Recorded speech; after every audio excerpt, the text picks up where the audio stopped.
Hey, Maggie's gonna go alpha. Oh, that's gonna be Sebastian. Ah, look, Daryl's trying to make friends. Walker School. Sebastian is an asshole. Those Reapers are about to get whispered.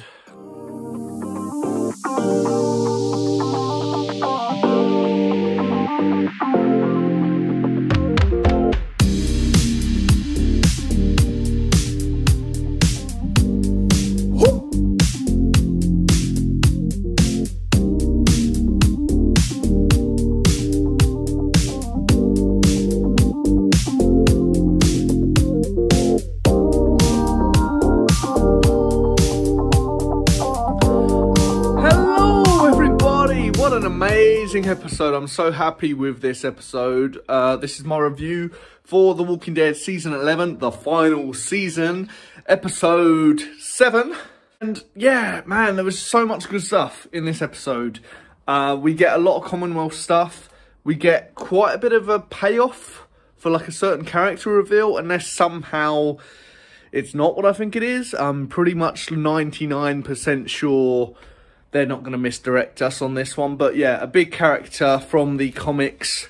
I've been anticipating this character for a long time and kind of worrying. They just really had to cast the character correctly.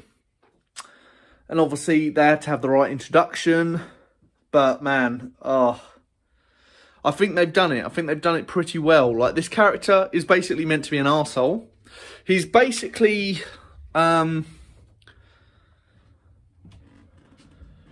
He's basically like The Walking Dead's version of Joffrey from Game of Thrones. Like a shitty, whiny, just arsehole. And yeah, they did it really well. They didn't exactly say up front that this character is Sebastian. But the guy that Eugene punches, which I thought was great, but also not so great, is Pamela Milton's son. They've obviously mentioned Pamela Milton a lot. And I know I haven't really gone into much detail about the Commonwealth story, but I'm going to release a completely separate video reviewing basically the entire Commonwealth arc up until now, from like the beginning of this season. And yeah, I'll go into like a lot more detail there. But yeah, Pamela Milton's been mentioned a lot. We still haven't seen her yet. But we have seen her son, who, unless they decide to just change his name for some reason, that's Sebastian Milton.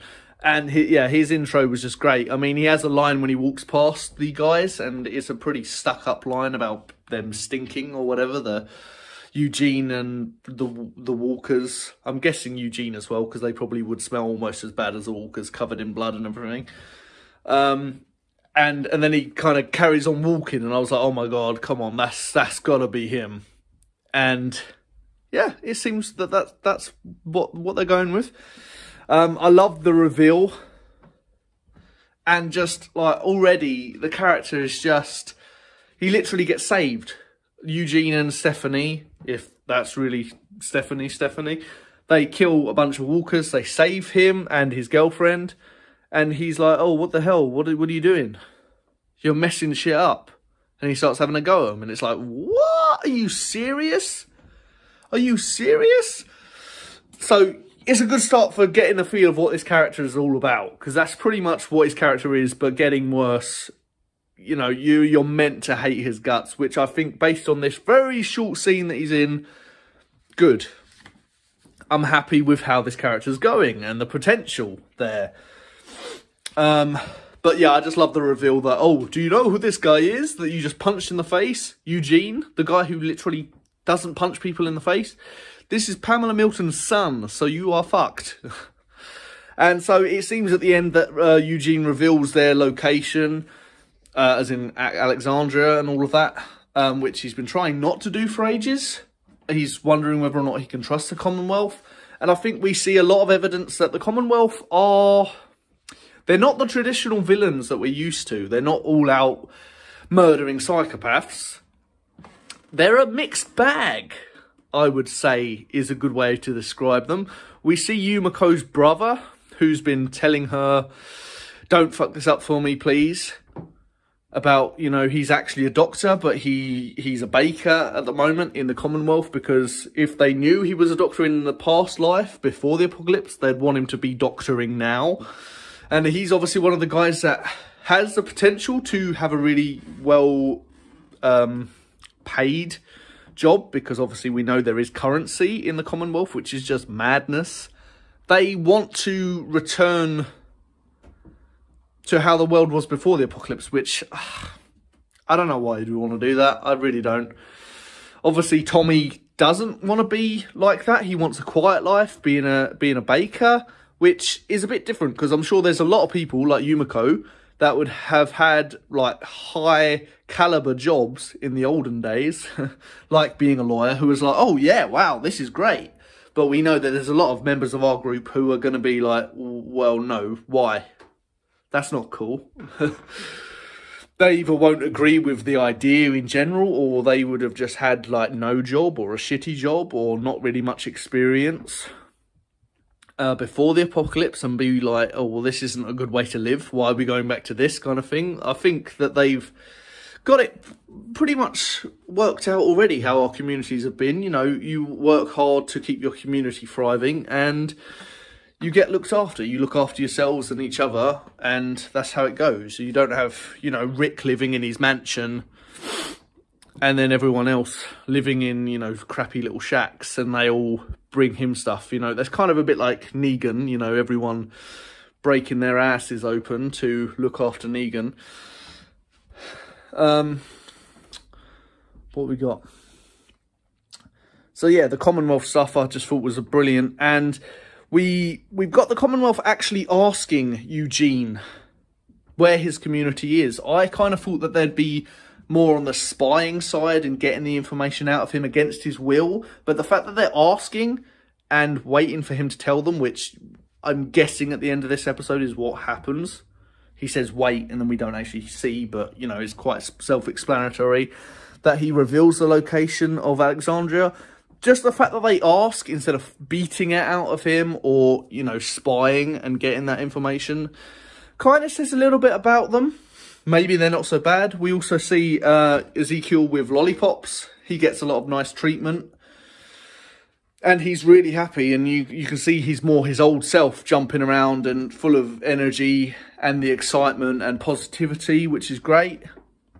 So they've got cakes, they've got ice cream, they've got lollipops. Does seem a little bit like the strangers that parents warn their kids not to trust and go off with just because they've got sweets or ice creams or cakes or just nice stuff. But I think that the Commonwealth has a lot of trouble, has a lot of problems, and they've carted away Tommy, poor Tommy, because I would gather that they know now that he was a thoracic surgeon, because Yumiko, before she even meets up with him, says to them in like her little interview that her brother is a thoracic surgeon, and she demands to be brought to him, basically. And they're like, oh, wait a minute, I thought he was a baker. So she, as far as I've read into it so far, has outed him as a doctor already, without knowing, obviously, that that's not the right thing to do. They've taken note of that, and they've now got him. And I don't know, what are they going to do? Are they going to severely punish him, or are they just going to basically force him to do his doctor work? The other main thing to note with the Commonwealth story is that the actress who voices the voice of Stephanie on the radio earlier, like in season 10, when she talks to Eugene to like introduce themselves, the actress that plays the voice of that character is seeming to be playing a different character. Like, she seems to be Pamela Milton's secretary, or whatever the right word would be. She's the one sitting behind the desk, and she kind of speaks to Yumiko. She seems to be trying to find out if her group is settling in all right and everything. And she seems concerned. She was in episode 5 as well, getting the ice creams, and she kind of has a little look at Eugene. It's odd what's happening here, because obviously she hasn't been revealed to be Stephanie.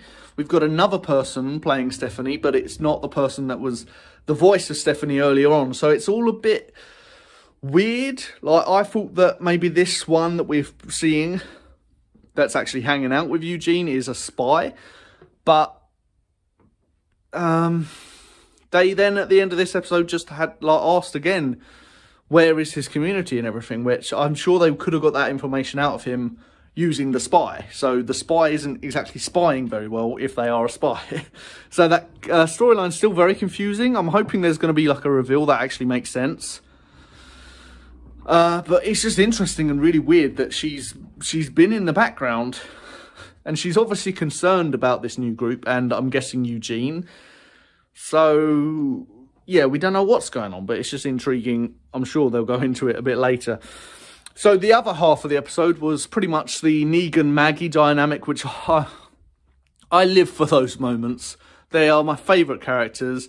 They got a lot to discuss, and they get through a lot of it in this episode. I really did enjoy, like, all of their interaction. Like, Negan's comedy was on point. He had so many amazingly funny lines about the Whisperer mask not fitting Maggie's face very well because, well, it's someone else's face. It's not going to fit. It's not going to be a good fit. And, like, he's really enjoying everything Maggie isn't, and he's just joking around with her, which, I don't know, they made a little deal. They pretty much agreed to a truce.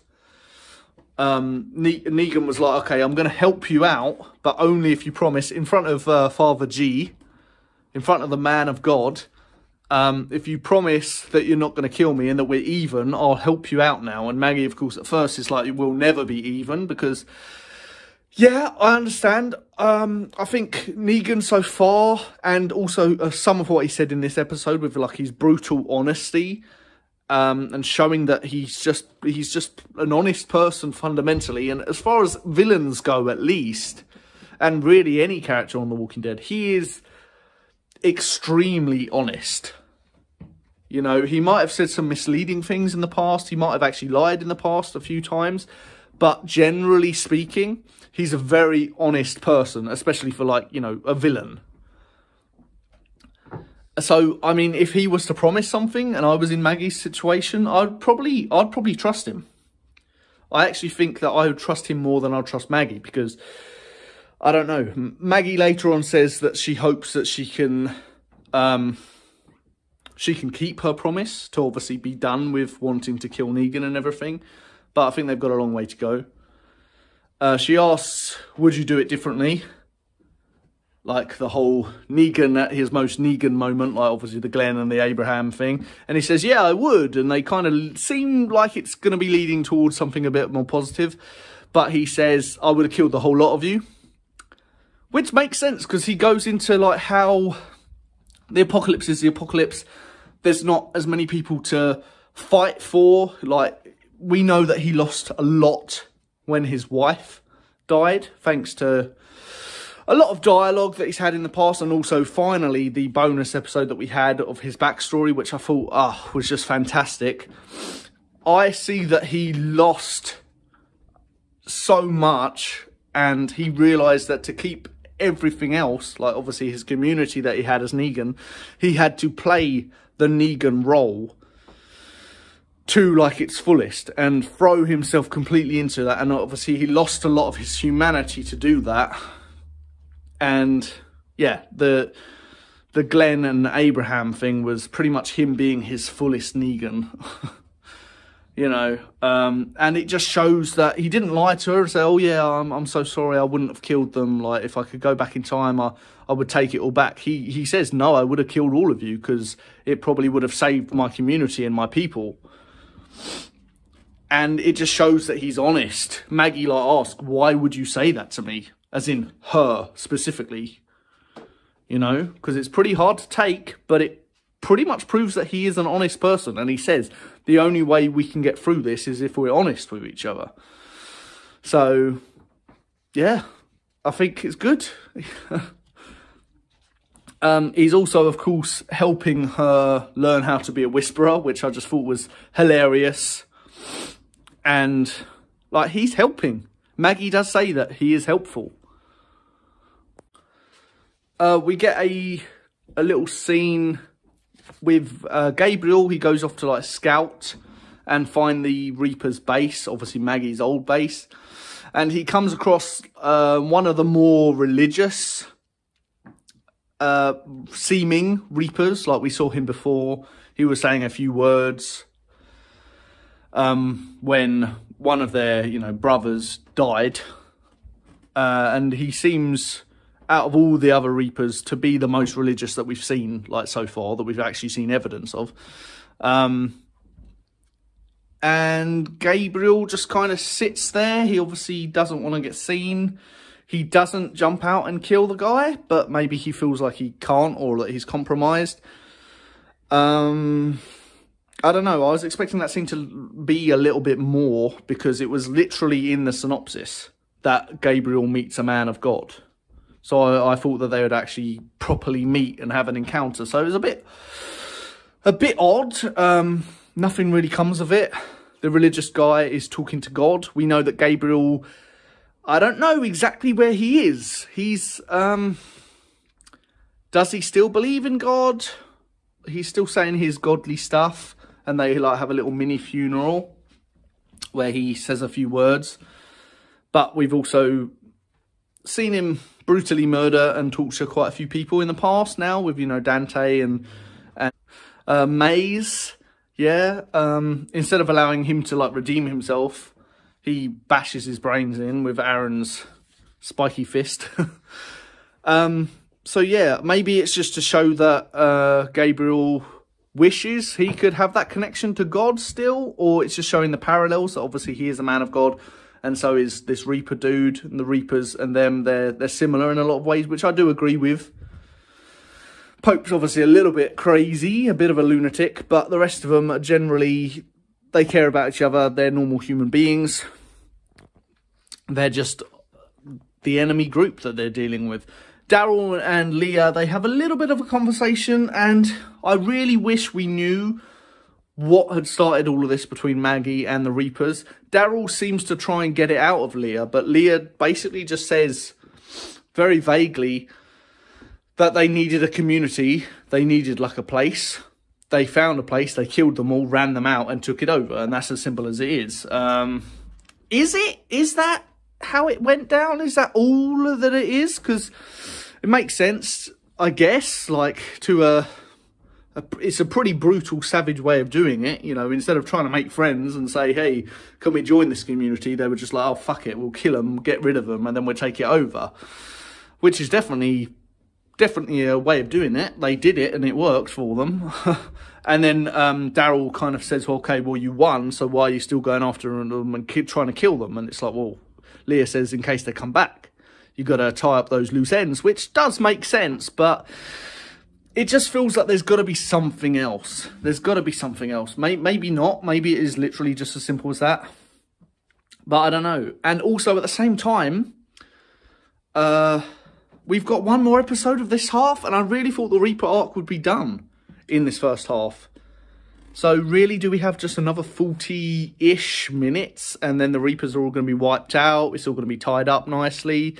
I don't know. I'm starting to doubt that. And I really have been enjoying the Reapers, the Reaper story and everything. It's been really good. We also kind of find out with Leah that she's not really into the reaping as much as maybe originally thought. She has a big go at Pope for just being this crazy, roaring lunatic. He's like having a go at all of his troops, asking them if they're ashamed of themselves because they haven't been able to find his enemies. And she gets in his face and says, like, why are you screaming at everyone? Is that really going to help? They're doing their best. And then later on, she's ordered to kill some random people out in the woods, and she goes to do it, but she can't bring herself to do it. She lets two of them go and kills one that is like wounded and obviously dead already pretty much. But she can't bring herself to actually kill them, which Daryl does. I think it's just showing that Leah's heart really isn't in the reaping business. And maybe Daryl will be able to lead her away safely. So is she going to survive? It's still pretty up in the air. I mean, is Dog going to survive? Hopefully.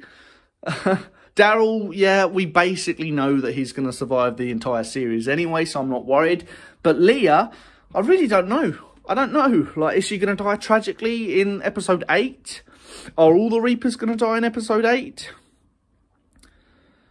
We know that Maggie is going to be leading a horde, just like the Whisperers, which is amazing. It basically means that Maggie is able to be a part of the Whisperer arc, kind of, in her own way, which I love, because the Whisperers were such a good villain and a good idea that I'm glad they've obviously come back in episode 5 for like a little bit, and now they're kind of back again, but it's our group, and they're still like carrying that storyline on in its own way, which I really do love. And it's such a good idea. I mean, they needed the numbers. There was 4 of them.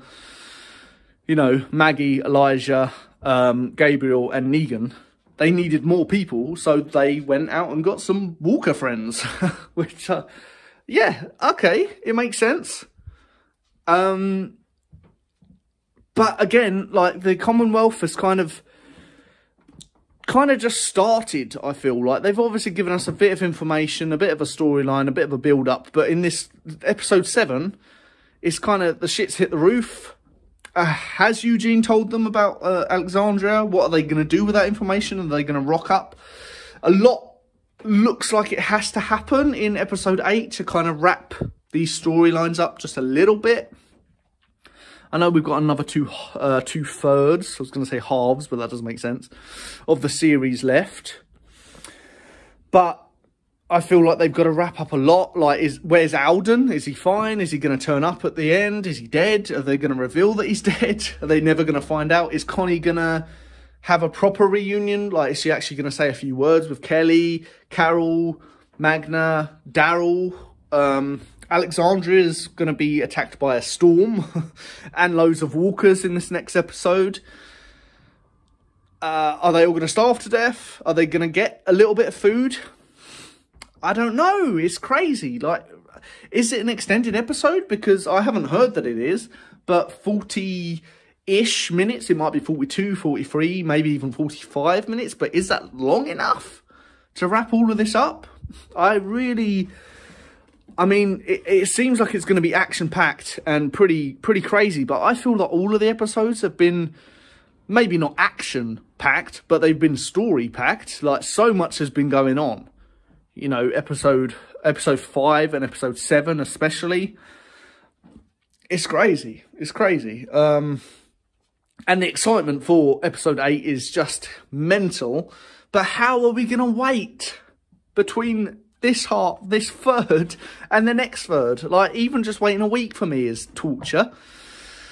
Oh man, they've really, I think they've really outdone themselves with this season so far. Comparing it to like some of the more recent seasons, this is just kicking their asses, in my opinion.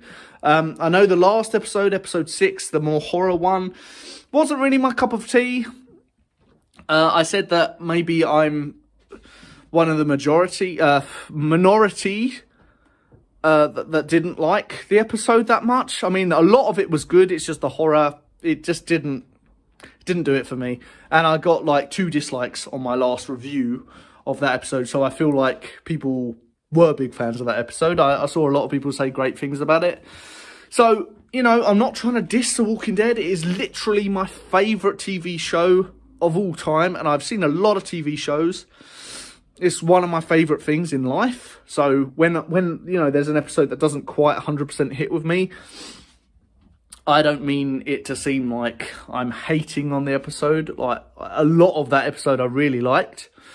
But like, in comparison to the rest, that's all it is that I'm comparing it to the rest of the episodes, and it just wasn't one of the strongest ones for me. So I'm sorry if you disagree, but please just comment down below. Let me know what you thought of that episode, the series so far, this episode, and what you're excited for. I really do want to hear from you guys, because as a Walking Dead fan, I do really like to interact with other Walking Dead fans and to share the love. And let me know what you thought of this review as well, guys. Thank you. And I will see you in the next one and a few more breaking down the Commonwealth story arc and just a few others, and maybe what to expect for the next third. All the best moments from this half. Like, I'm going to do a few extra ones, not just reviews for each individual episode. But yeah, if you love The Walking Dead, please subscribe so that you get all of my stuff and get the notifications on, or just help me out. It really does help me out to subscribe or like my videos. Thank you, I appreciate it, and goodbye.